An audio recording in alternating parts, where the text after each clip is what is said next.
Hello, and welcome to Japanese History for Gaijins. I'm your guide John, as we delve into the world of mystery and Japanese. That is, Japanese history. Last week we explored the origin of Japanese Shinto, and we are now finally ready to get into the world of people with names who we know existed. Kind of. So, welcome to the world of early emperors. We have the names of emperors from 269 onwards. We have some from before that, but these are the ones we know definitely existed and kind of had their reign at the correct kind of dates. So here are their names now. For my Japanese pronunciation, I apologize just so much. But here we go. We have Ojin from 270 to 310, maybe. Nintoku from 313 to 399. Richu, not Raichu, 400 to 405. Hansho, 406 to 410. Ingyo from 411 to 53. Anko from 453 to 456. Yuriyaku from 456 to 479. Seine from 480 to 484. Kenso from 485 to 7. Ninken from 488 to 498. And Buretsu from 498 to 506. There's a lot of names, but bear with me. First, one thing we need to know about Japanese emperors is that they are only referred to by the title of emperor during their reign. So when they die, they're given a new name, so that's what we call them in historical records. At this point, they're not even technically called emperors. They're called, like, Sun King of us all or something, but they're what become known as emperors, and they're considered Japanese emperors today. Now, this is why, as an example, the emperor known in most Western classrooms as the Emperor Hirohito is known in Japan as the Emperor Showa, because he's dead. Otherwise, he would be 119, and the Japanese people are famously long-lived, but that would be getting a bit ridiculous.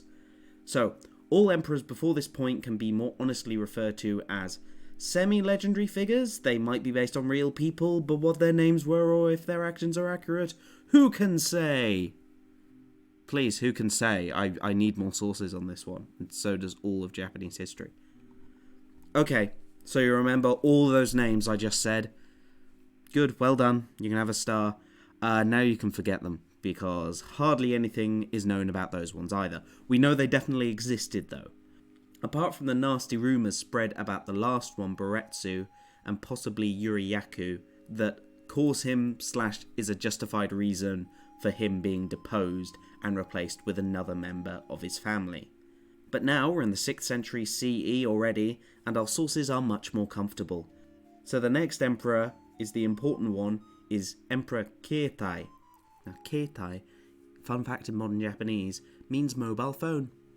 So he is emperor from 507 to 531, and his descendants are what is going to cover the rest of Japanese history. He is placed on the throne by the royal ministers who belong to the great clans, one of these ministers being Otomo no Kanamura. So everything's confusing. We've got ministers hanging around big families and clans, we've got emperors, but I've got a question for you, listener. What do you think an emperor is? And what does he or she do? Yes, we do get reigning empresses. Japan has 8, and we'll talk about them soon enough, okay? But what do they do? What do the Japanese people of the Yamato period view an emperor as? And what is their role? Are they a supreme military dictator? Are they a high priest? Are they totally untouchable? Or are they simply a puppet to be controlled by the most powerful lords? Well, it depends. And it's obviously quite confusing. So the emperor in Japan at this point in time, this being the 3rd to 7th century CE, can be described best by the term first amongst equals. This is a term used a lot in modern day as reference to prime ministers. There are lots of ministers to a king or queen, and that there is one just a little bit more important than the rest of them. They're first, they are the prime one. This is a kind of role that the emperor plays practically, as the imperial family has very little direct control over the laws and rules within the lord's own territories. Essentially, the emperor's authority in terms of a lot of practical lawmaking is limited. He can't tell the lords what to do in their own land. He has his own land he can do that in, but the emperor can't set direct taxes or interfere with the lords' rules. This is the main way that the role of emperor is first amongst equals, as the imperial family, in practice, is just another lordly family, but they have the ear and respect of the other families. Of course, the emperor and those allied with the imperial family are always going to want more control for the emperor over these independent lords that they don't like, and this is a lot of the story of early Japan. Those allied with the emperor and those against the emperor conflicting over who controls the power. It might seem that the emperor has a lot of disadvantages. However, there is one way in which the imperial family can always maintain respect, and that is via religion. The literal translation of the ancient Japanese for government at this time, that being Matsuri Goto, means the business of worship. The emperor is not just an individual appointed by God or descended from a god. The emperor essentially is a god. They are the embodiment of the heavens on earth. There's no divine right of kings or something you may have heard in history class. This is a respect only for the imperial family, that though all the lordly families claim descent from their own household gods, only the imperial family are manifestations of the gods themselves. They also have the royal relics that help prove and support this legitimacy, including the sword Kusanagi from last week. The emperor themselves also works as a figurehead for relations with other countries outside of Japan, mostly China, but some other ones as well, so they are very good as having a single representative of which to speak to. There are also clans and families that surround the imperial family to gain from its prestige. These are of tribal origin that we mentioned in the past episodes.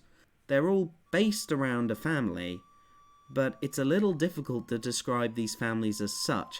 These clans, as they are better known in the West, are essentially almost businesses, and some of them technically still exist today as businesses. For example, one of the families was the Nakitome, and they as a family held a role in the imperial court. This title was passed down to the new head of the clan when the old one died. However, it did not need to be the eldest son, and though the sons would pursue the same role as their father, any other people who were belonging or working for this clan, it did not require a blood relation. So those who work for the clan are technically part of it. This becomes slightly more obvious when the clan and its prestige become less tied to blood and more similar to our thinking of like the Roman Empire and the name. Sons are adopted or new male leaders are married into the clan and then take the family name. The clan doesn't exist as a continuation of son after father like in Europe, but as a large extended community and family that's reason for existence essentially is to maintain and support itself. I think. So, to be more simple, these families are big, and they all have their own lands and specialities, and based on some of these specialities, some of these families have roles in the court. These roles can be translated as in charge of rituals, or scribes, or bodyguards. The title itself is then hereditary to the clan, and those roles are usually fulfilled at the time by people working for the clan. So the Otomo clan, which were the emperor's bodyguards, would supply those, etc. Of course, the prestige of titles and vicinity to the emperor and the influence at court is thereby very important. So even if these families were poor in land or resources, their influence in the imperial court could make up for it. However, due to the very closed and self-interested nature of these clans, they're very difficult to control or interfere with, and they themselves are always fighting for power and influence at court. So how do you do that? How do you win the Game of Thrones, as it were? Because Japan's a bit different to Europe. You can't just marry an emperor's daughter and go, "My son will be emperor next," because that son is part of your family, and not the imperial family. Because of the names and things, it's not about blood. So, what you do? The imperial family is essential in ruling Japan, but it's impossible for its role to be held by any other family. So what do I do if I'm ambitious and I want to control Japan? Simple. I simply control and influence the emperor. This, I can't understate, is one of the biggest trends in Japanese history. The emperor's existence and the imperial family's existence is always guaranteed because of this importance. Those who want to control the emperor's power, at this time especially, use marriage. So they marriage their own daughters to the imperial family, therefore leading, though blood is not that important, they still gain a huge amount of influence and power. So the emperor's dynasty will always remain, but it only does so by being controlled a lot of the time by the lords of the land. So for example, one of the families that became huge in influencing the crown at this time in the 6th century is the Soga family. Though I did mention the Otomo family quite a lot in the raising of Emperor Mobile Phone to the throne, they get slightly pushed to the side in a reason we're going to see later. One of the great ministers after that goes by the name Soga Iname. Remember, Japanese family names go first. So Soga is the family, Iname is his personal name. Now, Soga Iname had a daughter, and he married this daughter to the Emperor Kime, one of Emperor Samsung Galaxy's descendants. So he, as a clan leader, realised that he could obtain the real power by, in Sansum's words, not by usurping the throne, but rather by standing as its protector. This talk of emperors and controlling the throne through influence is really confusing, especially when the powers and influence of the imperial family over the different clans itself is kind of foggy at best. So let's make it clearer to show what a mess it all was. So a perfect example for this case is Korea. Yup, Korea. Wait, you say, that's not even Japan. But yet here we are. You might remember that I kept on talking about a Japanese invasion of Korea in the 4th century. And that's right. Well done, gold star. So in around 369, the Japanese took part of some of the power struggles between the Korean kingdoms. And they fought and they gained control of some of the southeastern part of Korea. And this is a military base / colony called Mimana. Now, the very existence of Mimana is debated. It appears in the Nihon Shoki, one of those old sources I talked about, but there is a huge amount of debate amongst historians about it. And it also, sadly, due to the modern day relations between Korea and Japan, the politicization of history and its textbooks, in essentially if Japan did control a territorial part of Korea, some point even almost 2,000 years ago, becomes extremely complicated. So we are going to stick with this version of the story, but please do not take this as full fact. This is more something to display the issues within the Japanese court system and the relation between the emperor and his lords, rather than talking about the actual history of Korea. This is not a Korean history podcast, and that seems to be even more complicated than this. So please take this as more of a cautionary tale about the internal relationships within Japan, rather than reflecting the accuracy of Korean history. This is something that the Japanese, and in their history, thought happened. Now, I said Korean kingdoms before that disclaimer, because even though we are currently used to Korea in 2 parts, at this point in history, it was in 3. These kingdoms evolved after the Chinese were forced to withdraw in the late 3rd century. These are, forgive me, my Korean is even worse than my Japanese, the kingdom of Koguryo in the north, this basically taking up present North Korea and a bit more to the southeast, Paekje, which controlled the western part of now South Korea, and Shilla, which controlled the remaining eastern part. This leaving Japanese Mimana to be the bottom right-hand corner, bordering Shilla to the north and the small border of Paekje to its west. So now we know the status in Korea. So let's start properly the events of the 5th and 6th centuries, because Japan's internal politics here are massively linked to events happening in Korea. If you remember, by this point, most of Japan had been put to a kind of peace by the semi-legendary emperors.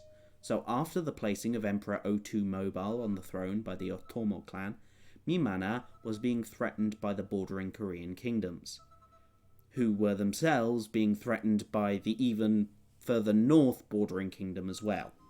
After being there for maybe 140 years by this point, the half-Japanese / mostly Korean people living in Mimana didn't much care for the rule of an emperor they can't even see, and a lot of them were in league with the different kingdoms for their own gain. The same for a lot of the chieftains in Kyushu who cared about their personal clan gains, but not the well-being of Japan as a whole, so they started being bribed to look the other way as bits of the borders that maybe they were drawn in chalk, who knows? Well, they got scrubbed out and moved a bit. Our Otomo clan leader was actually suspected of such shenanigans, this leading to a loss of face and loss of influence at court. However, when forces were sent to try and retake parts of Mimana, they were either held up by internal Japanese politics, or a failure of cooperation once in Korea due to differing ambitions by all the different clans. This failure of the military in the 520s and 530s led even more to the disrespect of the Otomo clan, as one of the defeated expeditions was led by an Otomo clan member. So at this time, Mimana was almost taken by Shilla, and therefore this loss of face and internal clan interest had reduced the prominence of the Otomo, leading to the rise of the Soga family I mentioned before. Now with Shilla taking Mimana, that meant it now had the advantage over its neighbouring rival Pekche to the west. Now the king of Pekche, who did not like this one bit, sent messages to Japan asking for help to recover the Japanese territory and to limit the ambitions of its easterly rival. Though the Japanese sent another military force to them in the 550s, they were defeated by and forced into a truce. And finally, in 562, Shilla totally occupied Mimana, though there were many attempts to get it back. This was the end of the Japanese presence on mainland Asia for almost 2,000 years. However, what should not be underestimated here is the fighting skill of the Japanese forces. They were well practiced by conflict in Korea and fighting the Emishi and Kumano peoples. Their skill in warfare is not to be doubted. What did limit their ability was the divided loyalties of the lords of Japan, both in Kyushu and all around. The emperor and his allies at this point had no way to ensure the loyalty of his lords, whether they be in Kyushu, Korea, or even the ones like the Otomo in court. However, a wonderful opportunity for the emperor and his allies / protectors, the Soga, was coming from Korea. If we rewind time a little before Mimana was totally lost, the king of Pekche sent gifts and prayers to try and get the Japanese to aid him in his wars. One of these gifts was a small bronze image, some religious scripture, and came along with a recommendation by the king of Pekche, saying, 5 stars, don't know if you've heard of it, but there's this cool new religion all the way from India. It's been spreading over China for a couple of 100 years, and it's been received great here in Korea. I think you'd love it. P.S. Please send lots more troops. Please help. Please. This is maybe not the most accurate depiction, but it's at least an interpretation of the introduction of Buddhism to Japan. It's got everything. Buddhism is everywhere in modern day Japan. So next week, we're going to see how this religion and its political influence became so tied to the rule of the Imperial family, and to the Soga family as well. Join us next week on Japanese History for Gaijins, because it's going to have Buddha and baddies. Because spoilers next week, we got some close to saints, but we got some big meanies as well. What's not to love? So that's all from me, and it's an arigato gozaimashita for listening, and a Madaraishu. See you next week. Bye.